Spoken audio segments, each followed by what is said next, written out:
Friends ಎಲ್ಲರಿಗೂ ನಮಸ್ಕಾರ.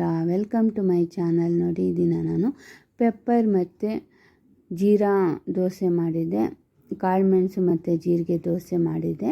ಇದಕ್ಕೆ ಪುದೀನ ಚಟ್ನಿ ಮಾಡೋಣ ಅಂತ ಮಾಡ್ತಾಯಿದ್ದೀನಿ. 1 ಟೇಬಲ್ ಸ್ಪೂನಷ್ಟು ಉದ್ದಿನಬೇಳೆ, ಕಡಲೆಬೇಳೆ, ಜೀರಿಗೆ ಮೂರೂ 1 ಟೇಬಲ್ ಸ್ಪೂನಷ್ಟು ಹಾಕ್ಕೊಳ್ಳಿ.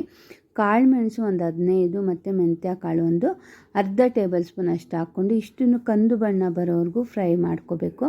ಒಂದು 10 ರಿಂದ 15 ಹಸಿಮೆಣ್ಸಿನ್ಕಾಯಿನ ಹಾಕ್ಕೊತಾ ಇದ್ದೀನಿ. ಖಾರ ನೋಡಿಕೊಂಡು ಹಾಕ್ಕೊಳ್ಳಿ, ನಿಮ್ಗೆ ಎಷ್ಟು ಬೇಕೋ ಅಷ್ಟು. ನೋಡಿ, ಈಗ ಇದನ್ನೆಲ್ಲ ಒಂದು ಸಪ್ರೇಟ್ ಬೌಲ್ಗೆ ಹಾಕ್ಕೊತಾ ಇದ್ದೀನಿ. ನಾನು 1 ಕಟ್ಟಷ್ಟು ಪುದೀನನ ತೊಗೊಂಡು 3-4 ಸರಿ ಚೆನ್ನಾಗಿ ವಾಶ್ ಮಾಡಿಕೊಂಡು 1 ಟೇಬಲ್ ಸ್ಪೂನಷ್ಟು ಆಯಿಲ್ ಹಾಕ್ಕೊಂಡು ಇದನ್ನು ಸಹ ಫ್ರೈ ಮಾಡ್ಕೊತಾ ಇದ್ದೀನಿ.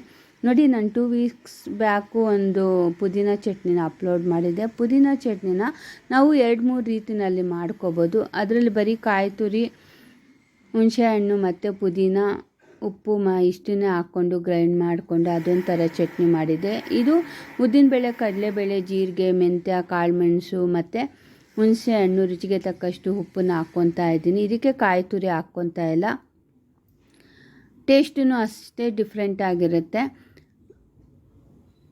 ನೋಡಿ, ಇದಕ್ಕೆ ಒಂದು ಅರ್ಧ ನಿಂಬೆ ಗಾತ್ರದಷ್ಟು ಹುಣಸೆಹಣ್ಣನ್ನು ಸೇರಿಸ್ಕೊಂಡು ಫ್ರೈ ಮಾಡಿಕೊಂಡು ಗ್ರೈಂಡ್ ಮಾಡ್ಕೊಳ್ಳಿ. ಸ್ವಲ್ಪ ನುಣ್ಣಿಗೆನೇ ಗ್ರೈಂಡ್ ಮಾಡ್ಕೊಳ್ಳಿ. ಇದು ನಾವೆಲ್ಲಾದರೂ ಟ್ರಾವೆಲ್ ಮಾಡಬೇಕಾದ್ರೆ ಈ ಥರ ಚಟ್ನಿಗಳನ್ನ ಮಾಡ್ಕೊಂಡು ಹೋದರೆ ಹೊರ್ಗಿನ ಫುಡ್ನ ನಾವು ಅವಾಯ್ಡ್ ಮಾಡ್ಬೋದು. ತೆಳುವಾಗಿ ಚಪಾತಿ ಮಾಡಿಕೊಂಡು ತುಪ್ಪನ ಹಾಕ್ಕೊಂಡು ಈ ಚಟ್ನಿನ ಸ್ಪ್ರೆಡ್ ಮಾಡಿಕೊಂಡು ರೋಲ್ ಮಾಡ್ಕೊಂಡು ತಿಂತಾಯಿದ್ರೆ ಒಂದು ತಿನ್ನೋ ಜಾಗದಲ್ಲಿ 2-3 ತಿನ್ಬೋದು. ಸ್ವಲ್ಪ ಖಾರವಾಗಿ ಚಟ್ನಿ ಮಾಡಿಕೊಂಡು ತೊಗೊಂಡೋದ್ರೆ ಅಂತೂ ತುಂಬಾ ರುಚಿಯಾಗಿರುತ್ತೆ. ಒಂದು 10 ಟೇಬಲ್ ಸ್ಪೂನಷ್ಟು ಆಯಿಲ್ ಹಾಕ್ಕೊತಾ ಇದ್ದೀನಿ. ಸಾಸಿವೆನ ಹಾಕ್ಕೊಂಡು ಕರಿಬೇವು ಸೊಪ್ಪನ್ನ ಸೇರಿಸ್ಕೊಂಡು ಇಂಗು ಸ್ವಲ್ಪ ಜಾಸ್ತಿ ಹಾಕ್ಕೊಂಡು ಹಸಿ ಹೋಗೋವರೆಗೂ ಫ್ರೈ ಮಾಡಿಕೊಂಡು ಒಂದು 4-5 ದಿನ ಇಟ್ಕೊಂಡ್ರೂ ಏನೂ ಆಗೋದಿಲ್ಲ, ಕೆಡೋದಿಲ್ಲ, ತುಂಬಾ ಚೆನ್ನಾಗಿರುತ್ತೆ. ನೋಡಿ, ಈಗ ಪುದೀನ ಚಟ್ನಿ ರೆಡಿ ಆಗಿದೆ. ಇದು ನಾನು ಮೆಂತ್ಯ ಮತ್ತು ಜೀರಿಗೆ ದೋಸೆ ಮಾಡಿದ್ದೆ. ದೋಸೆ ಜೊತೆಗೂ ಸಹ ತುಂಬಾ ಚೆನ್ನಾಗಿರುತ್ತೆ.